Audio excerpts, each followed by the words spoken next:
നേരെ മറിച്ച് കച്ചവടത്തിനെന്ന് പറഞ്ഞു വന്ന ഈസ്റ്റ് ഇന്ത്യ കമ്പനി, അവർ ഇന്ത്യ അടക്കം അവർ എവിടെ പോയോ കച്ചവടം നടത്താൻ ആ നാട് മൊത്തം കൊള്ളയടിച്ച് ആ നാട് മൊത്തം അവരുടെ കീഴിലാക്കിയിട്ടാണ് അവരുടെ കച്ചവടം അവർ അടിപൊളിയാക്കിയത്.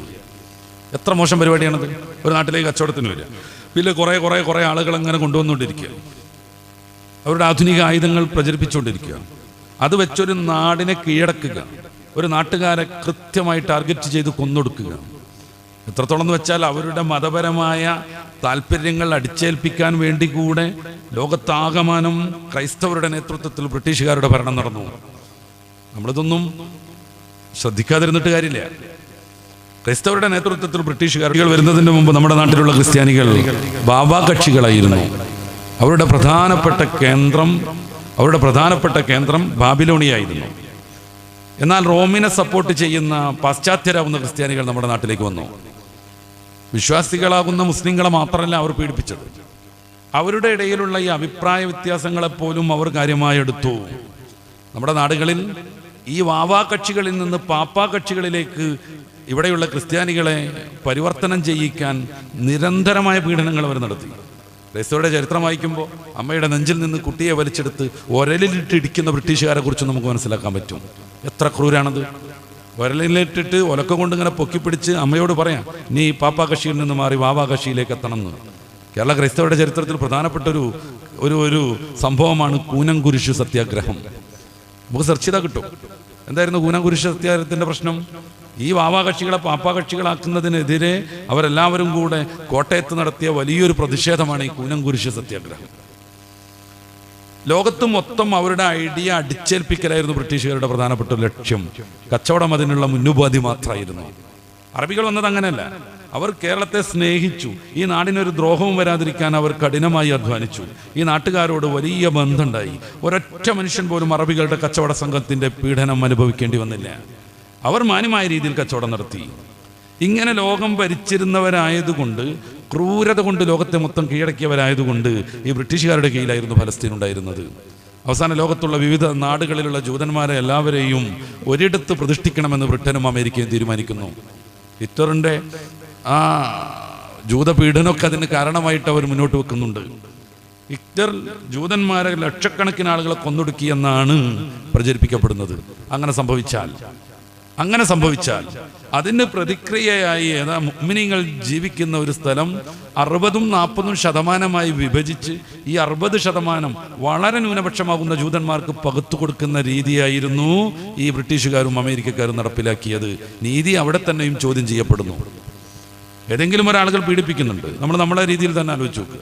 ഏതോ ഒരാൾ കുറേ ആളുകളെ പീഡിപ്പിക്കുന്നു, അവരെല്ലാവരെയും കൂടി കൊണ്ടുവന്ന് നമ്മുടെ വീട്ടിലേക്ക് കൊണ്ടുവന്ന് ഇനി മുതൽ ഇവരിവിടെ താമസിക്കുമെന്നും ഈ വീടിൻ്റെ 60% അവരുടേതാണെന്നും 40 മതി ഈ വീട് നിർമ്മിച്ച നിങ്ങൾ, ഇതിൻ്റെ ഉടമസ്ഥരാകുന്ന നിങ്ങൾ ഉപയോഗിക്കാനെന്നും നമ്മളെക്കാൾ വലിയ ശക്തിയുള്ള ഒരു ടീം പറഞ്ഞാൽ നമ്മൾ ഏത് ലോക കോടതിയിലേക്കും പോകില്ലേ? നമ്മളെ കൊണ്ടാകും വിധത്തിൽ അതിനെതിരെ പ്രവർത്തിക്കില്ലേ? അതൊക്കെ സംഭവിക്കും. പലസ്തീനിലും അതൊക്കെ ഉണ്ടായി. പക്ഷേ ലോക പോലീസും കോടതികളും നിയന്ത്രിക്കുന്നത് ഇവർ തന്നെയായിപ്പോയി. അതുകൊണ്ട് 60% പലസ്തീനിൻ്റെ ഭൂമി ജൂതന്മാർക്ക് പതിച്ചു നൽകി. പലസ്തീനിൻ്റെയും ഇസ്രായേലിൻ്റെയും മേപ്പൊന്ന് പരിശോധിച്ചു നോക്ക്. കൃത്യമായ രീതിയിലുള്ള നേർരേഖയാണ് അവർക്കിടയിലുള്ളത്. അങ്ങനെ സ്വാഭാവികമായി ഉണ്ടാകുന്ന രാഷ്ട്രങ്ങളിൽ അങ്ങനെ കൃത്യമായി വരണ്ടാവില്ലേ? അതിങ്ങനെ ചില ഭൂപ്രകൃതിയൊക്കെ അനുസരിച്ച് രൂപപ്പെടുന്നതാണ്, പുഴയെയും കടലിനെയും ആശ്രയിച്ച്. ഇതങ്ങനെയല്ല. ഒരു നാട് നേർക്കുനേർ ചങ്ങല പിടിച്ച് വെട്ടിമുറിച്ചിട്ട് 60% ലോകത്തിൻ്റെ വിവിധ ഭാഗങ്ങളിൽ ചിതറിക്കിടന്നിരുന്ന ജൂതന്മാർക്ക് നൽകിയതാണ്. ആ ജൂതന്മാരെ എന്നാലും ഫലസ്തീനികൾ മനസ്സാന്നിധ്യത്തോടുകൂടെ സ്വീകരിച്ചു. അവരവിടെ ജീവിക്കട്ടെ, നമ്മൾ നമ്മുടെ ഭാഗത്ത് ജീവിക്കാം എന്നവർ തീരുമാനിച്ചു. പക്ഷേ പതിയെ ഈ ലോകരാഷ്ട്രങ്ങളുടെ പിന്തുണയോടുകൂടെ ഈ സയനിസ്റ്റ് ഭീകര ജൂതരാഷ്ട്രം പലസ്തീനിൻ്റെ ഓരോ മേഖലയും കവർന്നെടുത്തുകൊണ്ടേയിരുന്നു. ഇന്ന് പലസ്തീനിൻ്റെ മേപ്പ് പരിശോധിച്ചാൽ നമുക്കറിയാം, ഇറ്റിക്കിടക്കുന്ന ഒരു ചെറിയ പ്രദേശമാണത്. മുഅ്മിനീങ്ങളുടെ അഭിമാനമാകുന്ന ഖുദ്സ് അടക്കം, ജെറൂസലേം അടക്കം കവർന്നെടുക്കുകയും അതിനുവേണ്ടി നിരന്തരമായി അവരെ പോറ്റി വളർത്തുന്ന ഭീകര രാഷ്ട്രങ്ങളുടെ പിന്തുണയോടുകൂടെ യുദ്ധം ചെയ്യുകയും അങ്ങനെ ആ നാട് കുട്ടിച്ചോറാക്കുകയും ചെയ്തു ഈ ജൂത സയനിസ്റ്റ് രാജ്യം. അവർക്ക് ബൈബിളുമായി ബന്ധപ്പെട്ട കുറച്ച് ചർച്ചയ്ക്ക് പ്രസക്തിയുണ്ട്, ഞാൻ അങ്ങോട്ട് പോവല്ല. പണ്ട് വാഗ്ദാനം ചെയ്യപ്പെട്ട ഭൂമിയാണ് അതെന്ന് പറയുന്നു. എന്നാൽ ലഭ്യമായ ഈ പലസ്തീനിൻ്റെ 60% മാത്രമല്ല അവരുടെ ഉദ്ദേശത്തിലുള്ളത്. ലബനാനും സിറിയയും ജോർദാനും സൗദിയും ഒക്കെ വിശാലമായ ഇസ്രായേൽ രാഷ്ട്രത്തിൻ്റെ സ്വപ്നത്തിൽപ്പെടുന്നു. അതുകൊണ്ട് ആ മേഖലയിൽ നിരന്തരമായി സംഘർഷങ്ങൾ ഉണ്ടാക്കണം. ഓരോ നാടിനെയും ഏതെങ്കിലും പേര് പറഞ്ഞ് അധിനിവേശം നടത്തിക്കൊണ്ടിരിക്കണം. പലസ്തീൻ ഏകദേശം തീർന്നു കഴിഞ്ഞുവെന്ന് നമുക്കറിയാം. ലോകത്തിൻ്റെ മുമ്പിൽ ഒരു നാണവും മാനവും ഇല്ലാതെ, നീതിക്ക് യാതൊരു പ്രസക്തിയുമില്ലാതെ ക്രൂരമായ അക്രമങ്ങളാണ് സയനിസ്റ്റ് ലോബി നടത്തിക്കൊണ്ടിരിക്കുന്നത്. പലസ്തീനിൽ നിന്ന് പിരിഞ്ഞുപോയ ആദ്യഘട്ടത്തിൽ, യുദ്ധത്തിൻ്റെ ആദ്യഘട്ടത്തിൽ, യുദ്ധം എന്നൊക്കെ പറയുന്നത് ഈ പ്രചരിപ്പിക്കപ്പെടുന്ന വേർഡ് എടുക്കുകയാണ് കേട്ടോ. ഒരു നിസ്സഹായരാകുന്ന സമൂഹത്തിന് മുന്നിൽ അവരുടെ വസ്തുവകകൾക്ക് മുകളിൽ, അവരുടെ മക്കൾക്ക് മുകളിൽ ക്രൂരമായ രീതിയിൽ ക്ലസ്റ്റർ ബോംബും മറ്റും കൊണ്ടുപോയി ചെരിയുന്നതിന് യുദ്ധം എന്നല്ല പറയാം. ഇതിൻ്റെ ആദ്യഘട്ടത്തിൽ അവരുടെ തന്നെ നിർദ്ദേശം മാനിച്ച് വിവിധ ഭാഗങ്ങളിലേക്ക് അഭയാർത്ഥികളായി പോയ ആളുകളെ അഭയാർത്ഥി ക്യാമ്പുകളിൽ ചെന്ന് ബോംബിട്ട് തകർക്കുന്ന ലോകത്തെ ഏറ്റവും വലിയ ക്രൗര്യം നമ്മൾ ഫലസ്തീനിൽ കാണുന്നു. സമാധാന കരാറിൽ ഒപ്പുവെക്കുക, എന്നിട്ട് ഇനി പ്രശ്നങ്ങളൊന്നുമില്ല, മടങ്ങി വന്നോളൂ എന്ന് പറയാം.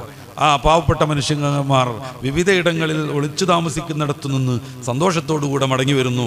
ഉള്ള സൗകര്യങ്ങൾ ഉപയോഗപ്പെടുത്തി അവർ പള്ളികൾ നിർമ്മിക്കുന്നു, ചെറിയ രീതിയിലുള്ള താമസ സൗകര്യങ്ങൾ ഉണ്ടാക്കുന്നു. അങ്ങനെ അവരവിടെ സെറ്റിലാകുമ്പോൾ അവിടെ കൊണ്ടുവന്ന് നേരം വെളുക്കുവോളം ബോംബിട്ടുകൊണ്ടിരിക്കുക. ഭക്ഷണ വിതരണത്തിന് വേണ്ടി കുഞ്ഞുങ്ങൾ ഒരുമിച്ച് കൂട്ടുക.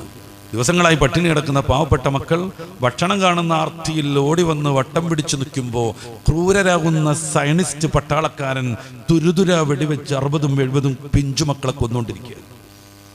നീതിയെക്കുറിച്ചാണ് നമ്മൾ സംസാരിക്കുന്നത്. ഇത് 1-2 വർഷം മുന്നേ തുടങ്ങിയതല്ല. പലസ്തീനിന്റെ ആഗോള നേതാവായിരുന്ന യാസർ അറഫാത്തിനെ കുറിച്ച് നമുക്കറിയാം. സമാധാനം വേണമെന്നും പറഞ്ഞിട്ട് എപ്പോഴും ഇങ്ങനെ പിടിച്ചു വരുന്ന ഒരു മനുഷ്യനായിരുന്നു അയാൾ. അയാളുടെ രാഷ്ട്രീയത്തിൽ ചില അഭാഗങ്ങൾ സംഭവിച്ചിട്ടുണ്ടാകും. എന്നാലും പലസ്തീനു വേണ്ടി അയാൾ കഠിനമായി നിലകൊണ്ടു. ആ മനുഷ്യനെ പോലും കേൾക്കുന്നതനുസരിച്ച് ഈ ജൂതലോബികൾ ചതിപ്രയോഗത്തിലൂടെ കൊന്നുകളഞ്ഞു എന്നാണ് പറയുന്നത്. നീതിയെക്കുറിച്ച് നിരന്തരമായി പറയേണ്ടത് അതുകൊണ്ടാണ്. ഒരു ചെറിയ ജീവിയെ ഉപദ്രവിക്കുന്നത് പോലും മതപരമായി തെറ്റാകുമ്പോൾ, ഒരു പട്ടിക്ക് വെള്ളം കൊടുത്ത കാരണത്താൽ പൂർവികയാകുന്ന ഒരു സ്ത്രീ സ്വർഗത്തിൽ കയറിയ കഥ പ്രവാചകർ സല്ലല്ലാഹു അലൈഹി വസല്ലം ഈ ലോകത്തെ പഠിപ്പിക്കുമ്പോൾ, നീതിക്ക് വേണ്ടി നിലകൊള്ളുവീൻ എന്ന് പരിശുദ്ധ ഖുർആൻ നിരന്തരമായി നമ്മൾ ഓർമ്മപ്പെടുത്തുമ്പോൾ, ഇത് സമൂഹത്തോടൊന്ന് പറയേണ്ട ബാധ്യത നമുക്കുണ്ട്.